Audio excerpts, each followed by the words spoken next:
Increasingly in recent months, there's been this concern. Do we have a wall of inflation ahead? Is inflation about to gallop and in that create other side effects like knocking stocks or impacting bond prices and let me just say to you that of course there's always variables and there's always risks. But my sense is that this story is so widespread that to the extent there's an inflation risk ahead, it's much smaller than what people commonly think. Now, let me talk to you about why. First off, pricing is always competitive.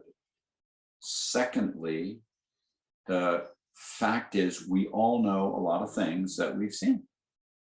The fact that the quantity of money in America was grown hugely during COVID and also hugely, but less so overseas, is one that everyone knows. From that, the velocity or turnover of money has fallen so that we haven't actually seen inflation. This is counter to what people would have thought or expected from the way these things were taught decades ago. But decades ago, they didn't have forms of money or near money that we commonly use today, ranging from trading via, I'm not talking about securities trading, I'm just talking about buying something off of paying for it via your mobile device, or even 50 years ago with credit cards, which were very rare then. The fact is we've always believed that if you increase the quantity of money, you get a comparable increase in inflation, less any increase that you have in GDP, in real production of real goods and services. This concept has never been tested against a huge increase in the quantity of money in modern times.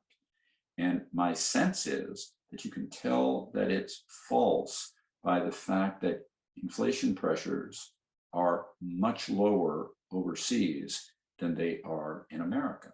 But at the same time, it's true, and it's always been true, far longer than you believe, far longer than anyone knows. I wrote about this in my 1987 book, The Wall Street Waltz. Inflation is always and everywhere also global. And if one country prints too much money among developed nations relative to the others, and you get that inflation effect, the one that does too much tends to export its inflation to the ones that haven't. And that's why I believe that overall inflation pressures ahead are less than people think they are, because overseas, which is the biggest part of the global economy, it's been much less than here in America. Finally, I just want to say that markets are really good. And you've heard this from me in so many other ways and so many other things, at pre-pricing this in advance. There's little that you or I or anyone else knows today about prices of things that isn't already reflected in the price of other things.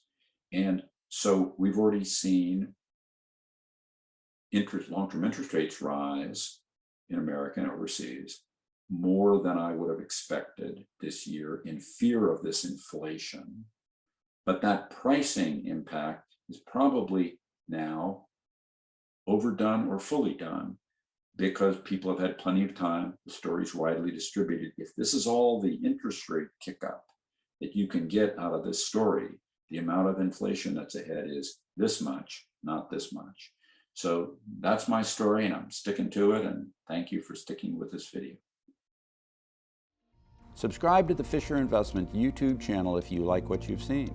Click the bell to be notified as soon as we publish new videos.